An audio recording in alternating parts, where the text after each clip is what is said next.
Donc elle n'était pas jalouse, elle avait des amants, dont certains étaient dans la salle. Il y avait très peu de mecs, tu sais, c'était pas interdit aux mecs, hein, mais elle avait 90% d'audience féminine. Et à la fin de nos conférences, on embrassait tout le monde d'ailleurs. Les gens en partant, ils nous embrassaient, les meufs m'embrassaient sur la bouche, la moitié d'entre elles, quoi.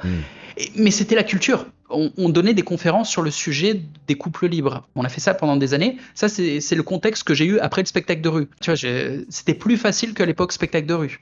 Ah ouais. À l'époque spectacle de rue, il y avait toujours l'aspect logistique qui était bucolique parce que j'emmenais les filles dans mon camion, je vivais en camion, mais il y avait les technicités de camion, ça veut dire se doucher à l'extérieur du camion avec une bassine d'eau, il y a 2-3 trucs. Ça les faisait marrer, hein, c'était l'aventure, mais de là à ramener 2 meufs, bon, compliqué quoi. Alors que là, non, là c'était vraiment en mode pas les couilles frères en termes de facilité. Et rien que le fait que je sois son époux aurait suffi, mais en plus de ça, elle me faisait monter sur scène.